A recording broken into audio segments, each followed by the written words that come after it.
Hello, everyone, and welcome back to You Have to Wear Something. Today is another extraordinary day for us because we have another amazing guest. Today, we welcome Ilka Perkins. She is the co founder of the People's Pottery Project, co founded in 2019 by Ilka Perkins, Dominique Perkins, and Molly Larkey. You might have heard that Perkins name twice. Dominique is her wife and partner. They're based in Los Angeles, and their ceramic studio empowers incarcerated women, trans women, non-binary individuals. It brings community and employment while training in pottery. Welcome to the show, Ilka. Hi, Nicole. Thank you for having me. Yeah. Um, God, there's so much to talk about with this journey of People's Pottery Project. And it does start, with your incarceration. If you want to share a little bit about your background, and then we'll get into, what you've been doing lately, all those wonderful things. So I was sentenced as a youth to 15 to life, plus 10, plus 3, plus 8. Hmm. I was incarcerated for almost 28 years, and thanks to the law SB 260, I was able to have the chance to be released. I got paroled in 2019 of June, and from there I started working with a artist named Molly Larkey, and she makes large metal sculptures. To back it up just a little bit, the reason why I was able to meet Molly Larkey is because coming home from prison, when you go in front of the board, you have to have a letter of job reference or that you have a job when you get out. Unfortunately for me, I was incarcerated for so long, so that's like nearly impossible to have a job. Um, Yeah. but thanks to CCWP, who's the California Coalition for Women Prisoners, they actually sent out like what my resume is, and they sent it to their people out here. And Molly was like, "Oh, I need a welder," so she hired me, gave me the letter of job whenever I paroled, and as soon as I paroled, I ended up working for her, and I loved welding. That was just a different, I don't know, it's just a different escape.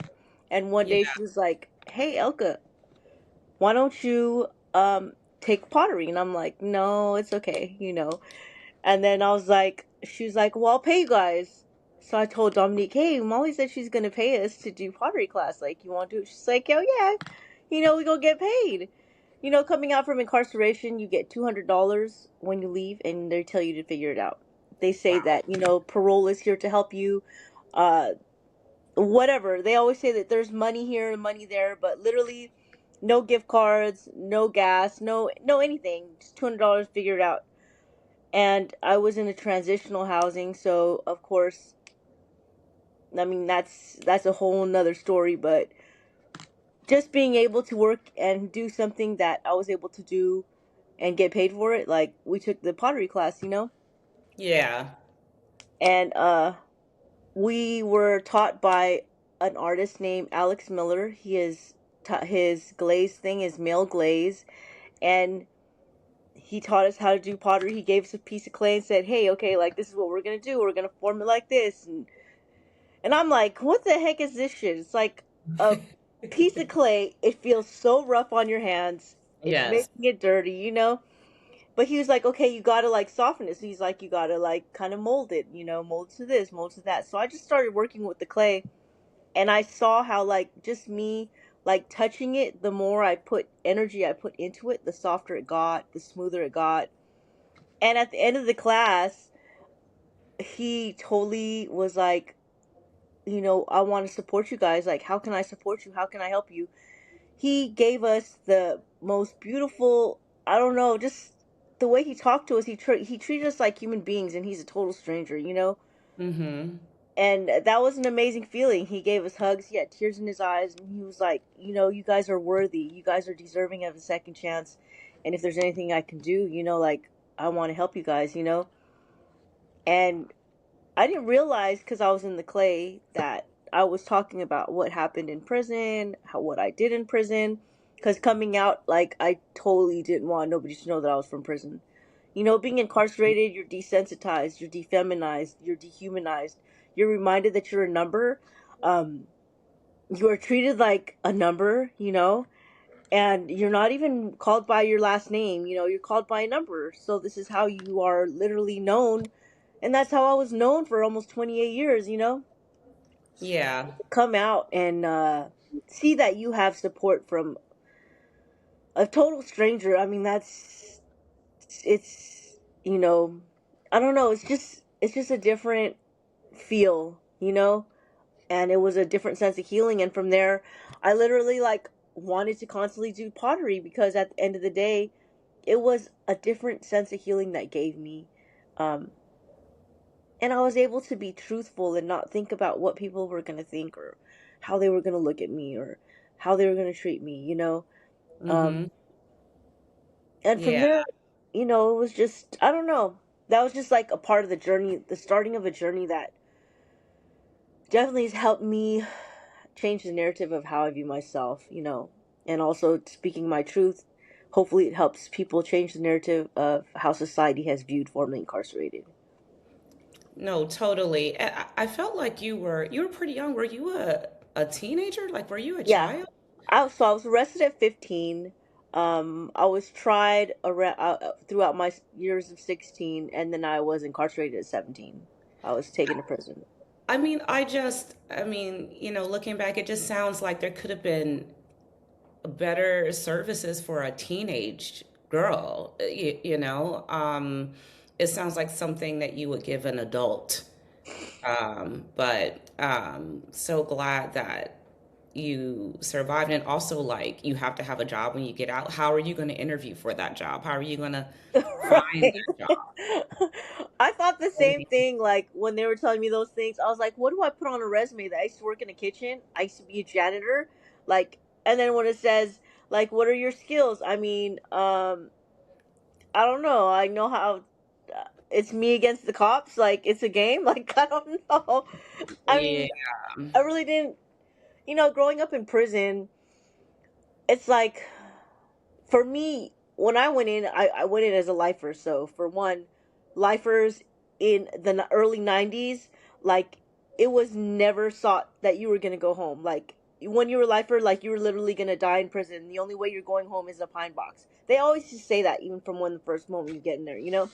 Mm. So it's like you already have to change your train of thought. Like, I'm not here because I'm gonna go home. It's like this is gonna be my home till I die. Like I'm not gonna leave this place unless it is in a pine box.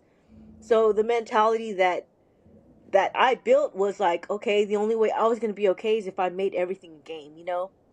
And it was me Yeah. against the cops. Because that's how I always felt it was. It wasn't like I was a human being. I was just a number, you know? And that's how I lived my life. I did what I did. I always made everything in there a game, and it took my mind off of things. You know, of course, I didn't have the perfect record. You know, because I did the things that I did because I was like, I'm never going home anyways. But Yeah. when, but when that law finally passed, where you know SB 260, where it says that they can't hold you culpable at after a certain age because your brain hasn't fully developed to make Hmm. cognitive decisions.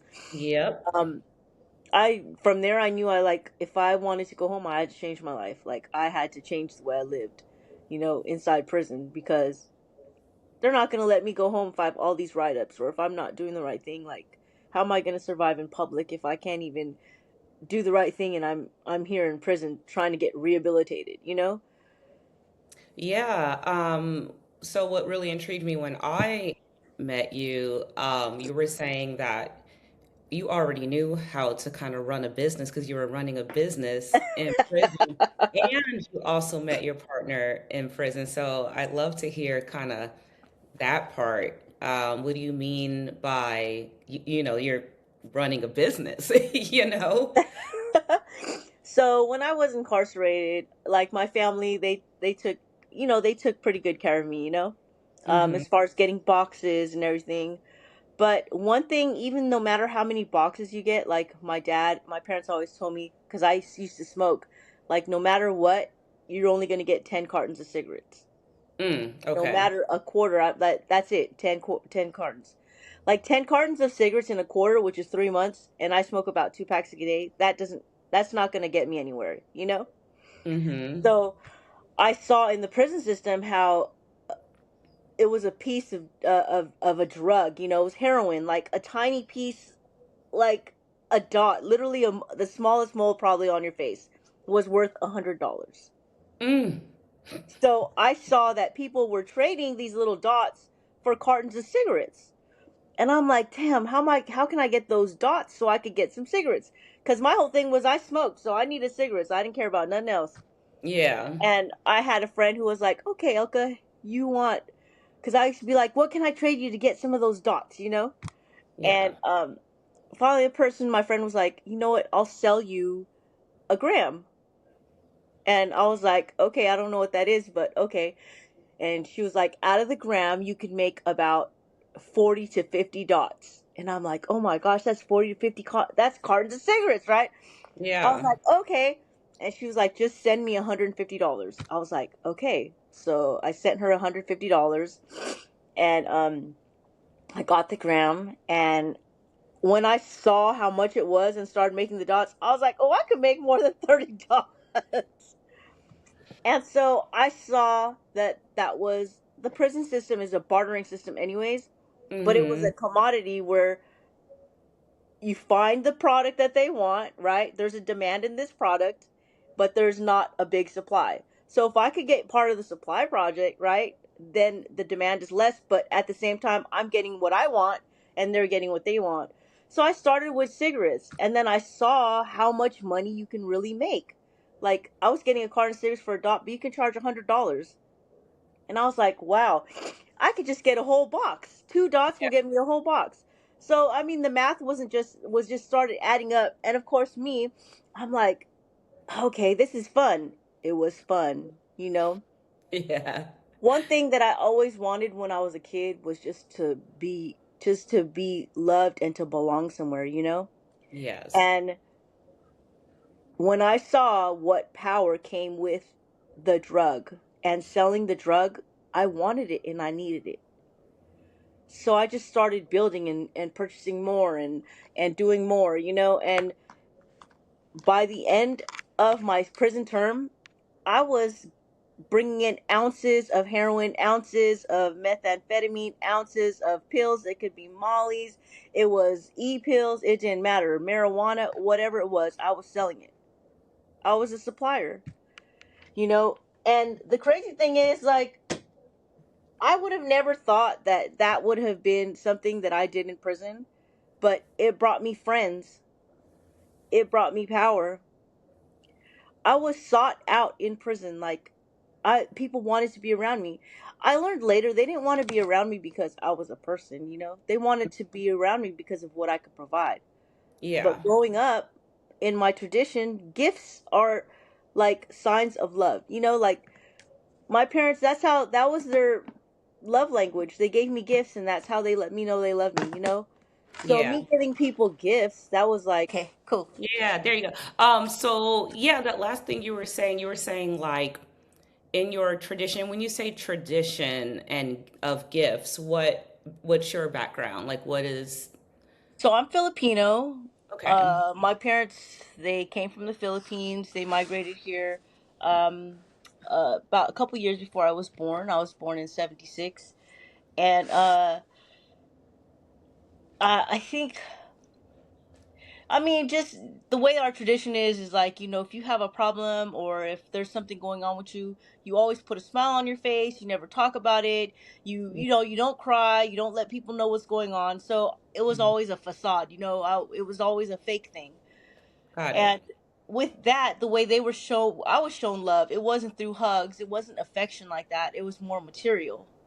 Got it. So, you know, my parents always say they love me, you know, they're giving me this and that and this and that, the better things in life, you know, which they did. So that's what I interpreted a love language to be, is giving, you know. And I've fallen short of a lot of like affection when it comes to like even partners or like friends, you know. I'm a gift giver, and sometimes people don't understand that, like they think I'm trying to buy them, but in actuality, that's just how I learned how to show love. Yeah. I'm doing better now. Like I understand, but I mean, who doesn't want to give a gift, and see like somebody's face light up, when they're not True. expecting anything, Yeah.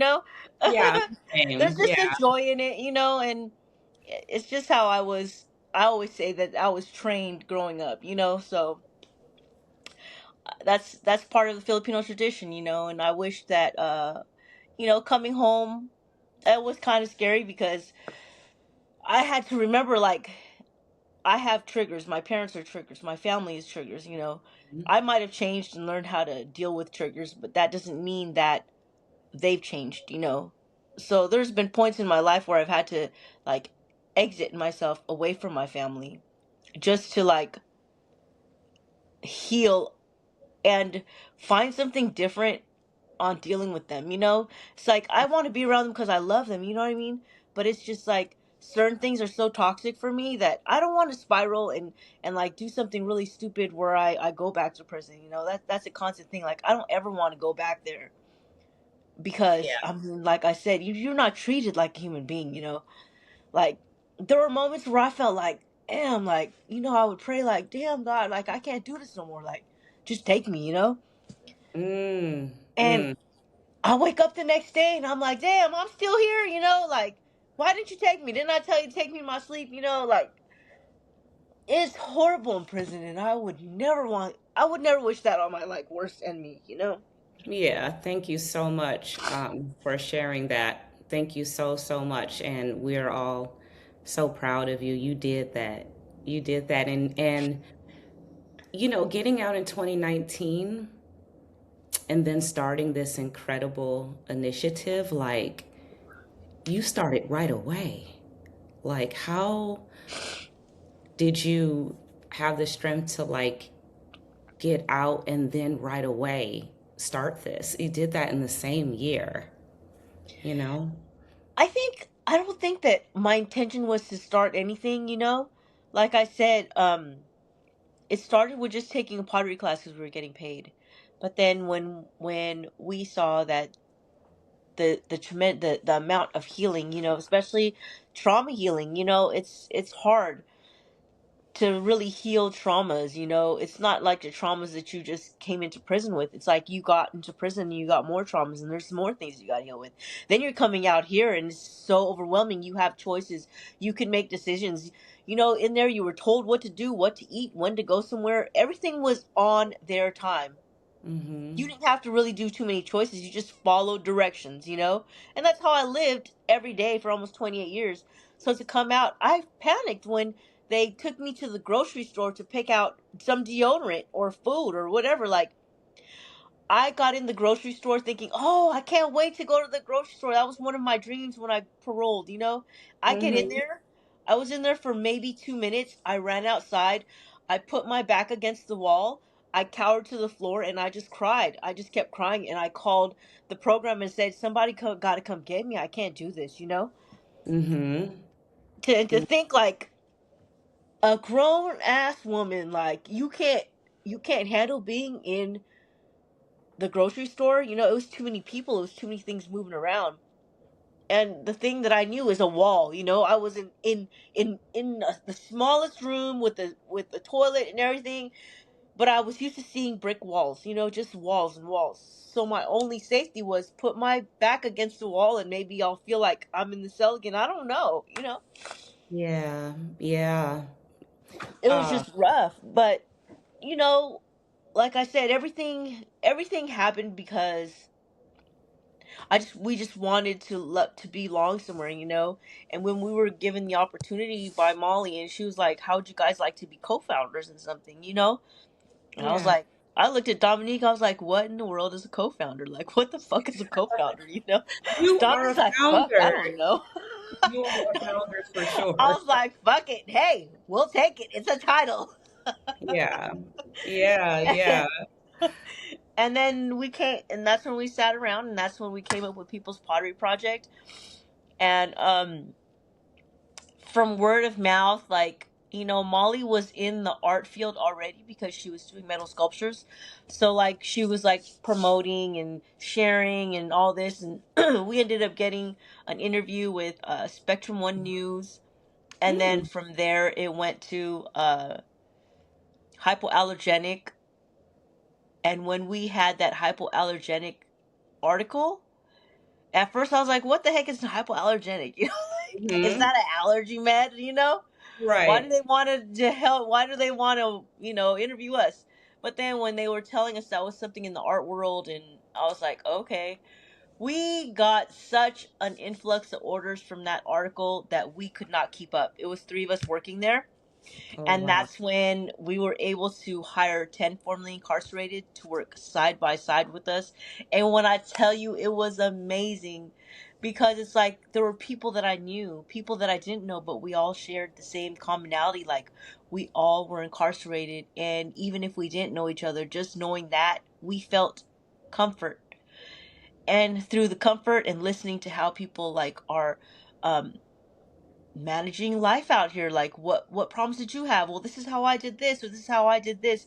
It was like this small community of us trying to heal, learning from each other, and then at the same time having an art community accept us. We ended up getting in LACMA did an article on us. I had an interview at LACMA with Colleen Smith at her exhibition. Like Hmm. the doors that have opened, like I didn't know what LACMA was. Molly, she's like, "Oh my God, we got in LACMA." I was like, "What the hell is LACMA?" It's You huge. know, I didn't know. So we called our papa. I called Tony Marsh. He's a famous ceramicist. I called him. I said, "Hey, papa." He's like, "Yeah, what's up?" I said, we just got our stuff. We're gonna be in LACMA." He's like, "What?" I said, Yeah. they want our stuff in LACMA, like our mugs." And he's like, "You're kidding me, right? You're joking, right?" I'm like, "No." I said, "Why? It's LACMA. What's LACMA?" He's like, "Do you know how many people, artists, want to get into LACMA? Like, you guys aren't even 2 years in, you're already in LACMA. That is big."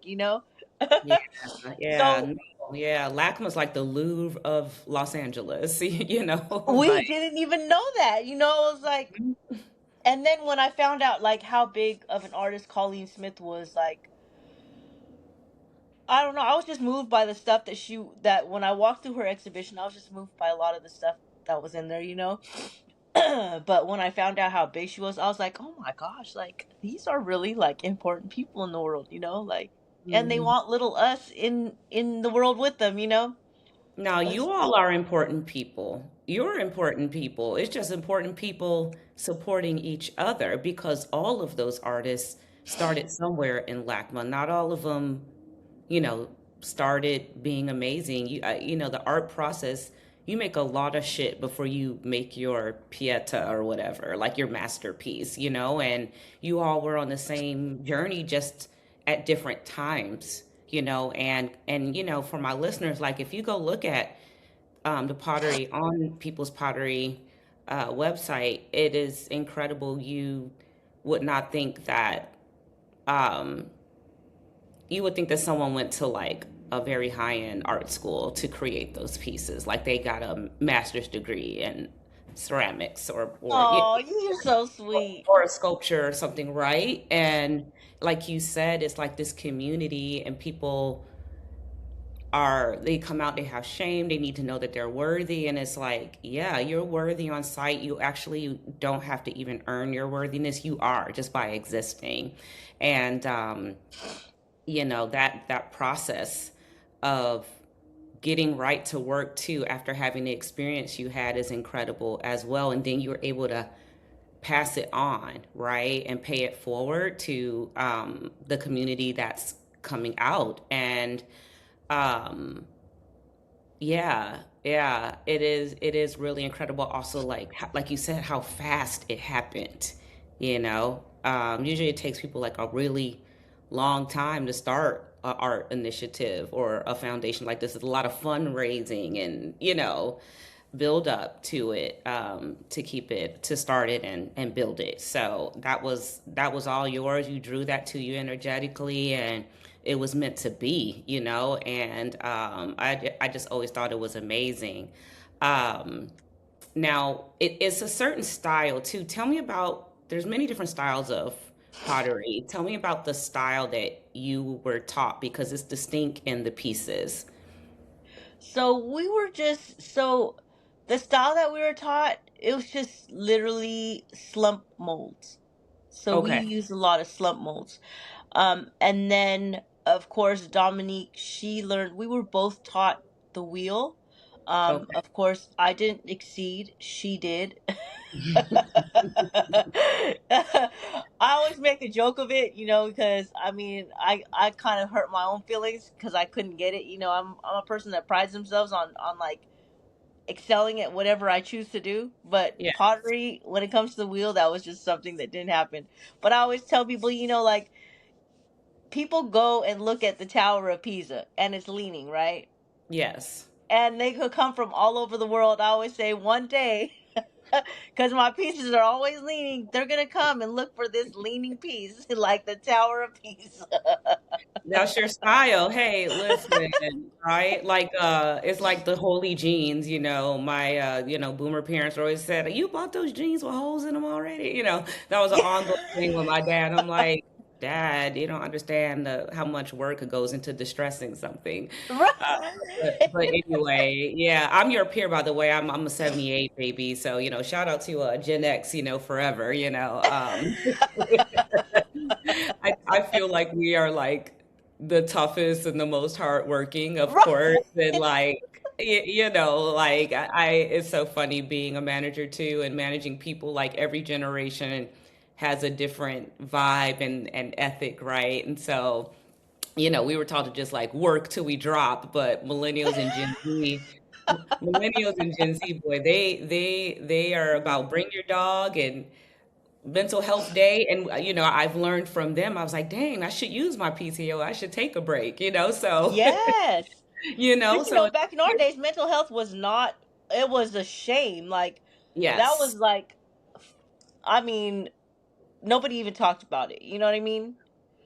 So I really applaud everyone now. Now it's like all they do is live in their feelings. I'm like, well, you gotta shut it off and live life sometime. You Yes. can't be like, I can't do this because I mean I get it, but Hmm. we weren't just raised like that. It was like you gotta work, you gotta do whatever you gotta do.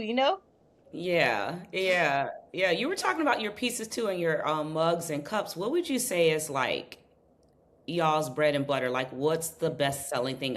Is it the mugs? Is it the plates? I think like definitely the mug, but what has like always been like a seller has been like our fingerprint bowls. uh Hmm. we didn't have, when we got into LACMA, we had our normal stuff in LACMA. And one day LACMA called and said, hey, we would like you to make us a signature line. And Mm. we were like, what is a signature line? Like Something what nobody else got. right. Well, I didn't know what that was.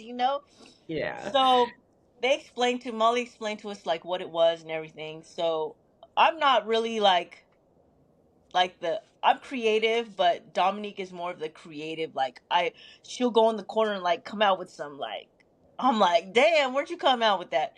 So that's what she did. Like we were all supposed to think about what we were gonna make.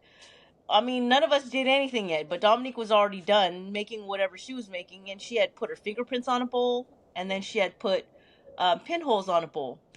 And I Mm. looked at her and I was like, what is that? She's like, it's my fingerprints. I was like, no, you didn't. No, you didn't put your fingerprint on a bowl. That is wrong on all levels.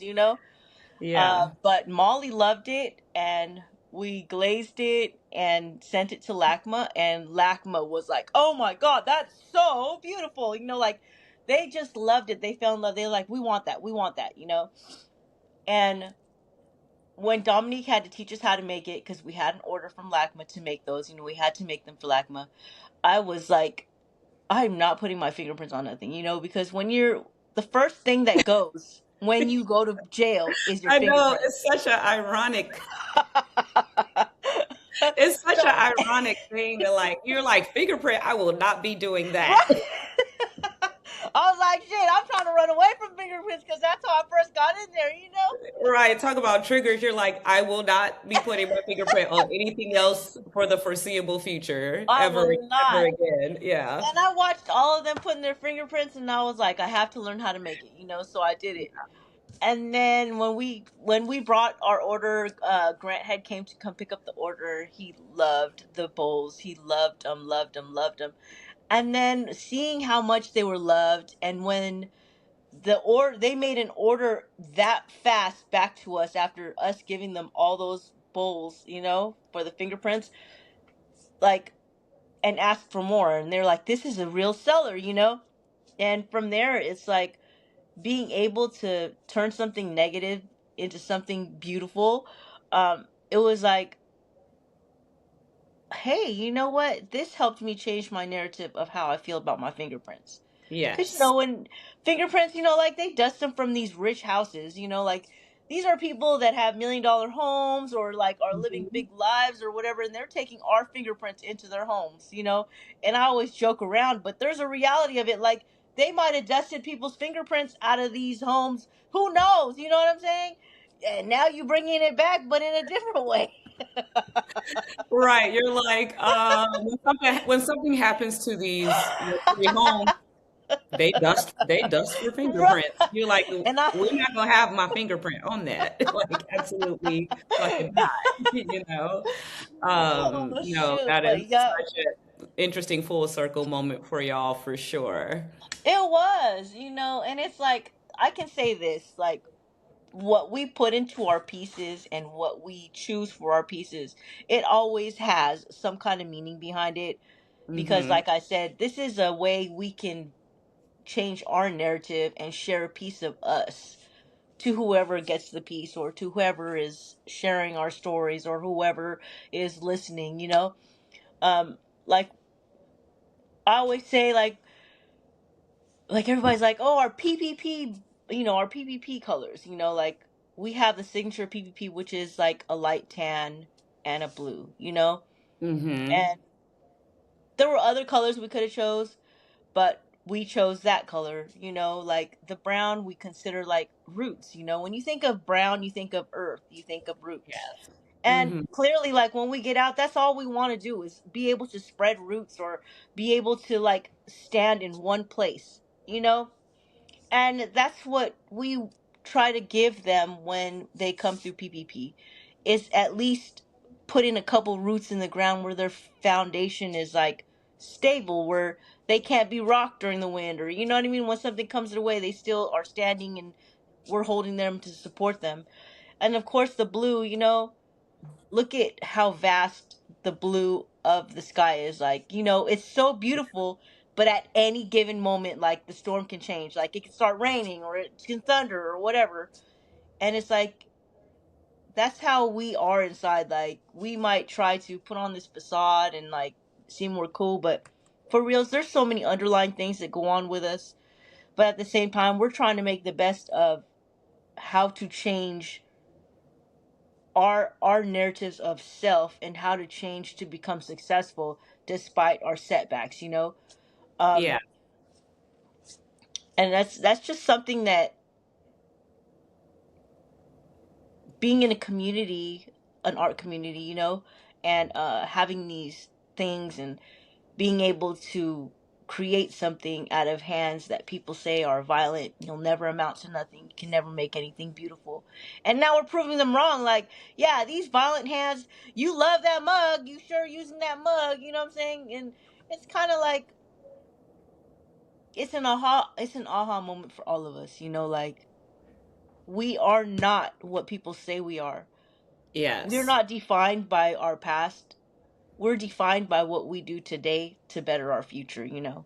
And Yeah. it's like we just try to be like a part of the movement, you know, do Yeah. something No, different. of course. It's not like where you start, it's where you like end up.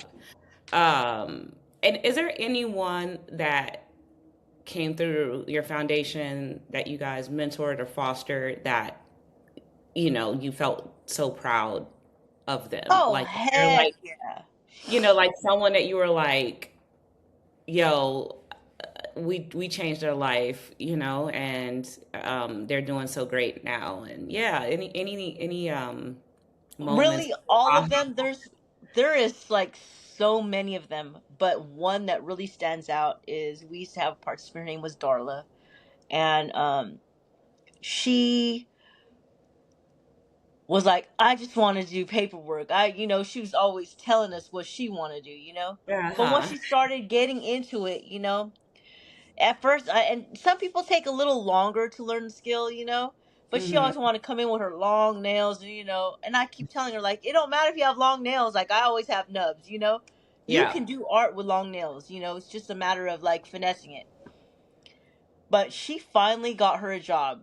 She started working under Karen Bass right Mm, before she got elected. So she was working on the election, what is it, the election committee? So she was yeah. working under her. And then once Karen Bass got elected, she ended up working for her under, I want to say, something that has to do with the homeless, because she used to go out when they used to do the homeless encampment things. She used Yeah. to actually go out and survey them. So just to see her now, but now she got her paralegal certificate and everything in prison. Oh, wow. But she didn't have, how like some people are like, man, I know I could do it, but like, how do I start? How do I? Yeah. So to be able to like do something you don't want to do, but end up having like the opportunity everywhere else to get where she wanted to go. Now look at her. Like she's using her own paralegal license. She worked under Karen Bass, did whatever she have to do, and now she actually holds like um free pro bono expungement clinics. Mm, So that is she's so doing cool. like the most in the community. She's going back into the community where she got arrested, where she used to gangbang, where she used to like, so she's really changing in the spaces where she was actually at. Yeah. And that is like, for me, that's bold because for one, like once you're a gang member, it's like you're always there. And to go into your community where you still see the same people that you grew up with or that you were in a gang with, it's hard not to fall back into that. It's so hard. Yeah. 'Cause it's something that you knew that you've been doing for so long, and it's so much easier than doing something different.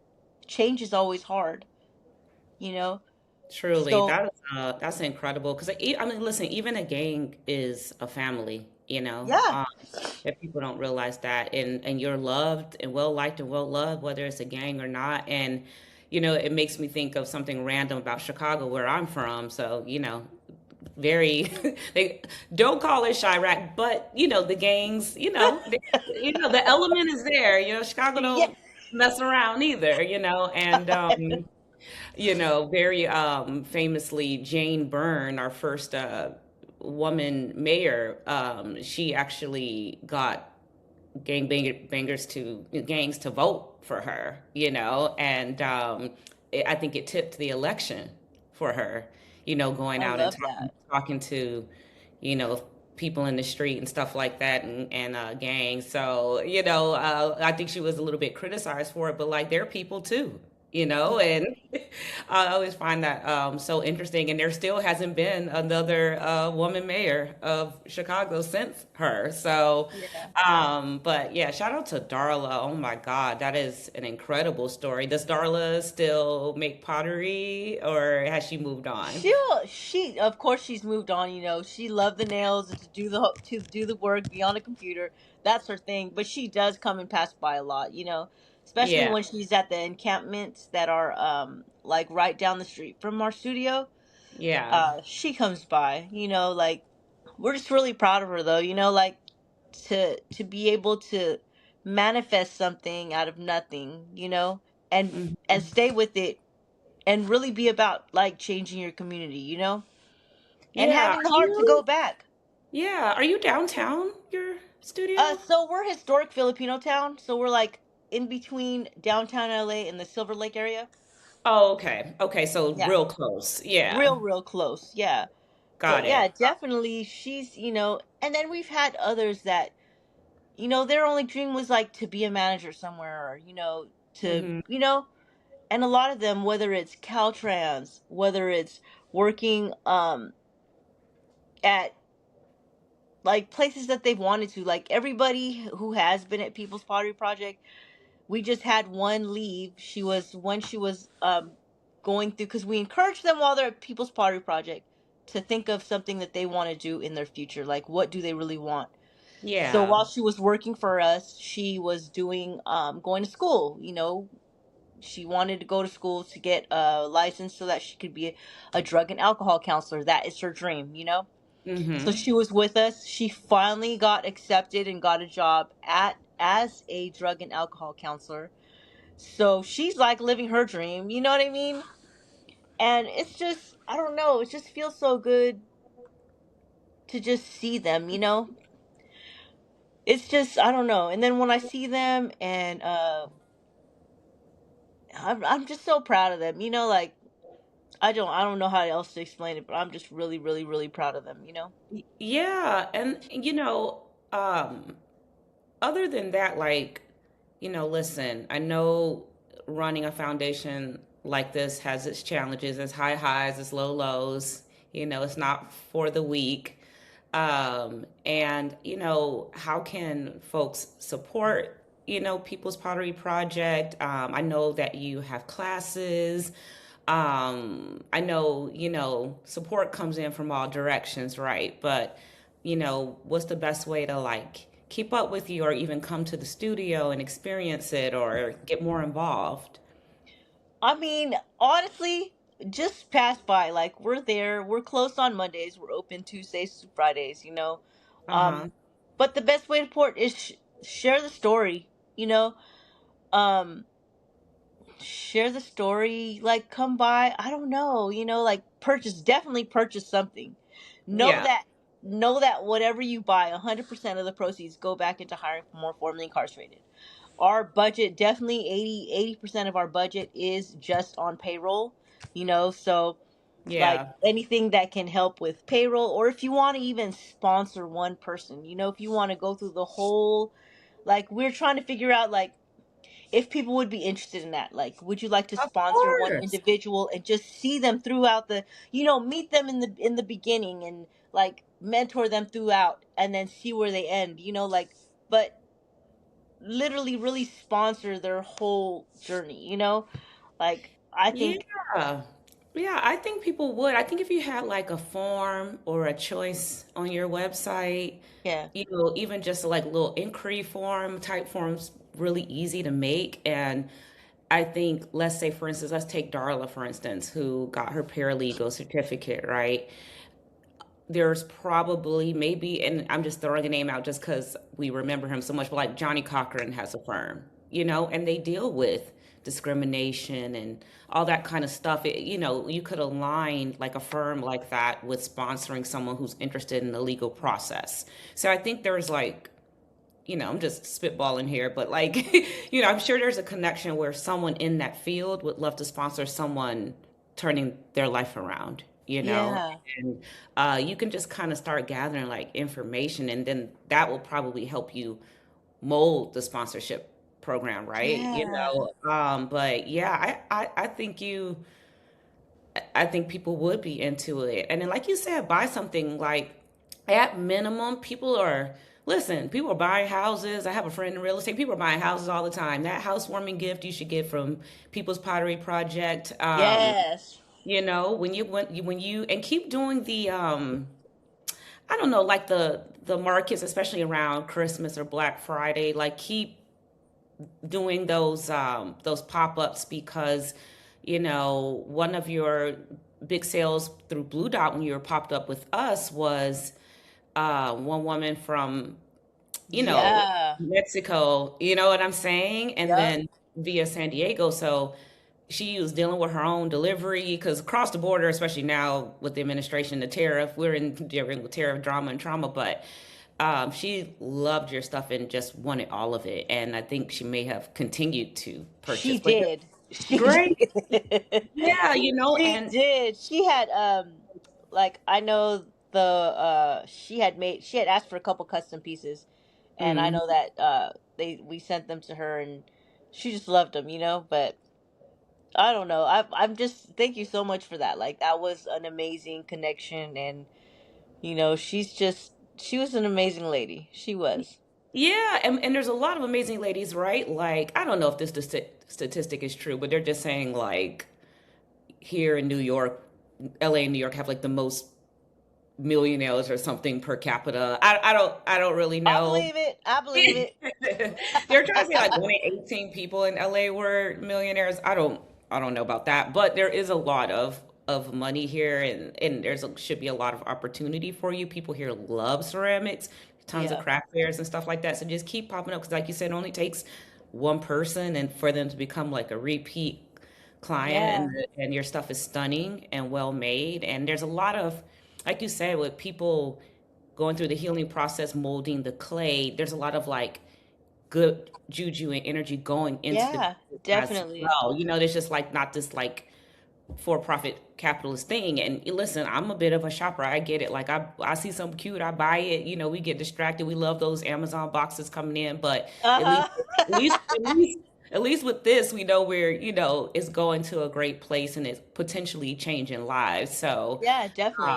I love Ain't no that. potential, it's changing lives. It Like is, for yeah. sure. Like we have Yeah. hosted over 238 individuals, and we have a zero recidivism rate. Like everybody has either gone to dream jobs that they want, or they've gotten the jobs that they want to get paid. Like Yeah. a lot of it has to do, the economy is so bad right now. It Like is. I want to say, like, it's so, like, honestly, like, it's so bad. Like it's this is so crazy. Like I don't understand it, but you know what, I mean, it is what it is. We're in California. This gas and shit, like, I can't believe this shit. But Yeah, at the end of the day, like, exactly. It's really yeah, crazy. Somebody ruined our lives on purpose, but that's I'm another telling you. show. You know That's what, another I don't know, show. I hope people don't hate me for this, but I'm telling you, like, ever since Trump, ever I since, mean, this is a fact. It's not even like opinion or oh emotion. shoot, The I numbers mean, don't lie. fudge, how much more longer do we have of this? Like, they say it can't get worse, but I don't know. It can. I don't Every know. every month he's Jesus. And now with this voting thing, like, now you have to, what, you got to take your birth certificate to go vote? What is that? Have you it's heard of that? yeah, oh, I've been following it and I do take breaks from it, but you have to know what's going on. Even I'm a newlywed. I just got married in November. Yeah.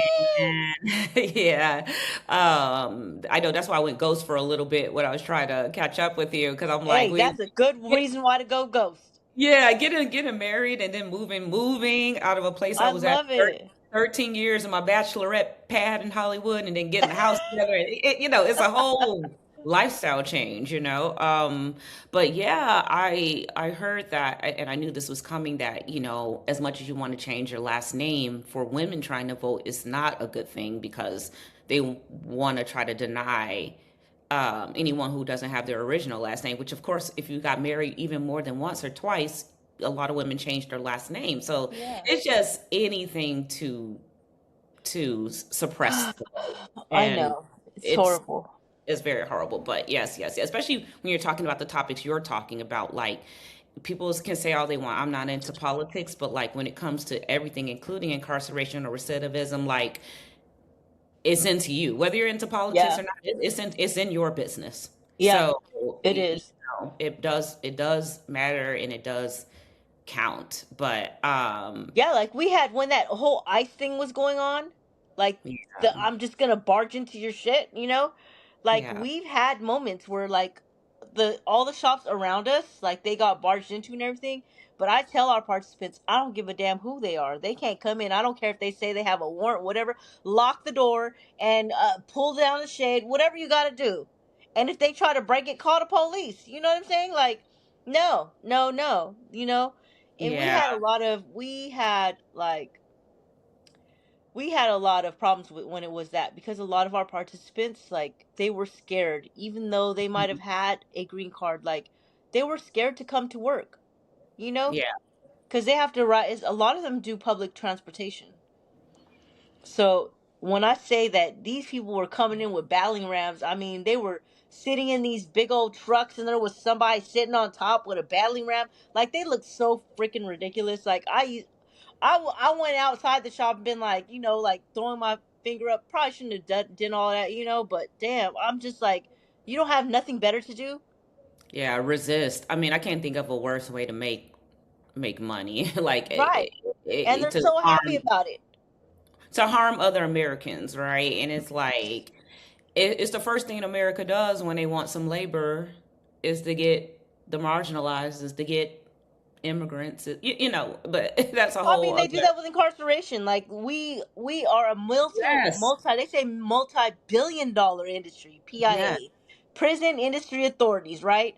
We get paid 8 cents an hour. They sell this shit all over the world, and they're making millions and trillions of dollars on the backs of people who are incarcerated. Because, like they said, we're not human, so we're a number. They can pay us 8 cents, and we're okay with that, But Modernized what? slavery for sure, or Right. sharecropping for sure. Yeah. No, no, no, that's crazy. And like even like with the wildfires too, a lot of them don't even have an opportunity to become a firefighter, but has to fight wildfires. Like, Yeah, and you know what's crazy? So you know how much my friend was in that. You know how much they get paid an hour to fight a wildfire? tell One us. dollar. $1. And guess what? That was top pay in the institution. $1. Everybody was dying to go to fire camp Oh my because you God. got paid $1 an hour. Like Illegal. we Jail. That's what you should go to jail for. right. Now You they're should go to now jail they're for trying to that. pay them like I know that there's something in California where they're trying to pay them at least minimum wage or something. Yeah. But still, like for all those years, and I know somebody who got really bad, really hurt, like she had to come back to the prison because she couldn't be out there no more, um for nothing. No medical, no nothing. She just That's not messed okay. up now for the rest of her life, you know what I mean? Yeah. Yeah. I'm glad they've been exposing it. I do think we have information overload and it's hard to know what to believe.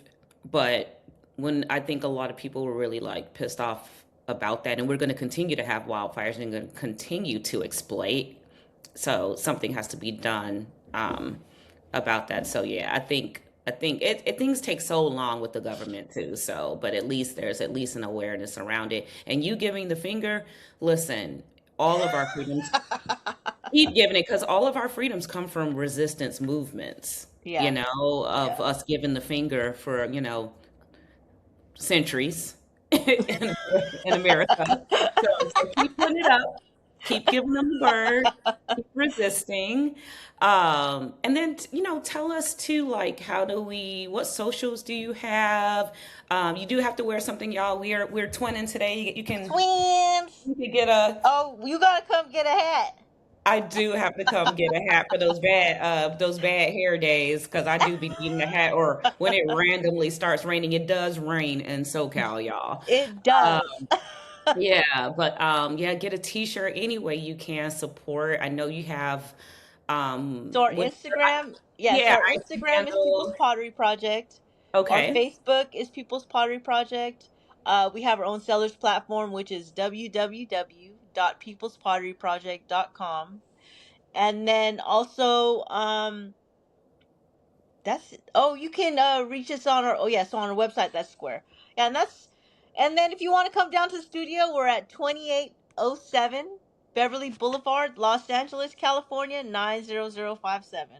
Yes, and then also too, do you have like a class coming up? Yes, so we have well, we don't have one coming up. We just do whenever people sign up for classes, which is on our website. Then they just pick 3 dates, and then we can give them one date we're available through 3 dates. So they can always come class. But we did just do a class with Crenshaw Dairy Mart. We had a Mm, big class over there. So we try to partner with people in the community and like help out and share. You know what I mean? I do. I'm newly in Leimert Park, and wow, Oh, you in a nice area. so much better than Hollywood. Oh my God. You're Like, in a beautiful area. It's so gentrified over there. it is getting that. I still see everything, every race, and of course, a lot of people that look like Yeah. me. But I hope it's not, like a Brooklyn situation, like just displacing everybody. It will Wasn't never be like that. You know why? Because okay. Tell me. it'll never be like that because we are no longer the minorities. Mm, It's the opposite now. And if you notice, like even around that area, like you barely see like people that are struggling. Like it's they're really, let me tell you something. That area is very prosperous. mm, It's very prosperous. It is, you know? And people yeah, are like, I don't know, it just seems like in the world today, like people are doing way better. I yeah, wonder and I if think that's it's why they're important. raising our prices. Yeah, other than that, but I do, yeah, like you said, it does feel like the diversity in the neighborhood, they're holding on to their homes if they can. Yes. No, they are able to. Like people are like, I know that they always try to say like, oh, no, these were communities that were like this and this, but they might have been communities like that, but at the same time, they didn't stay in that cycle. The Hmm. majority of them have broken that cycle, so they're very well off there now. You know what I mean? Yeah, yeah. I just hope it stays that way because we just love it. And it is a real community, and they have like the crop swap down the street. And Yes. would you say Crenshaw Dairy Mart? What is that? So Crenshaw Dairy Mart, it's like a community place where they give out food, they hold community classes, any kind of art classes. Like they have basket weaving, they do quilt classes. They Mm. have so many different classes that they give. But it used to be a Dairy Mart where people came in. The Dairy Mart area, they've turned that into like an art exhibit, like where they can like display art. It's a really cool spot. You should check it out. I will. I'm always trying to go and see something new. You definitely should see that. I think her name's Lauren Halsey, the Yes. outdoor Oh my sculpture. gosh, she's amazing. Yes. We've met her and done some stuff with her. She's freaking amazing. Oh, I love that. She is. It's so cool, but they said it's only going to be up for 18 months, and that saddens me. We need to figure out a way to make it permanent because Wait, why? I that's what I heard. So I went to see it, and her cousin, his name is Kenny. I remember that because that's my dad and my brother's name. Her cousin was giving me the kind of skinny, and they have their plaque of donors like Will Ferrell and LeBron James and Rashid Johnson, and Yeah, I saw all of them at her party. yes. 18 months though, it's supposed to come down, and it's crazy because there's actual fountains and there's a community garden and everything. And I don't know what's needed to make it permanent, but somebody in this city has the cash or the pull or the power to make it permanent, you know? That does not make any sense. Nope, it doesn't. So I think right now she's using and her cousin said that is the goal, like to use this time to pursue funding and support for it so that it can be permanent because it's incredible. Fudge. That. Let me tell you something. She is so cool. Like her and her whole team, they're so cool. I Like believe so it. cool. And Yeah, we saw so when we went to her, they did a gala, where they awarded her at the gala.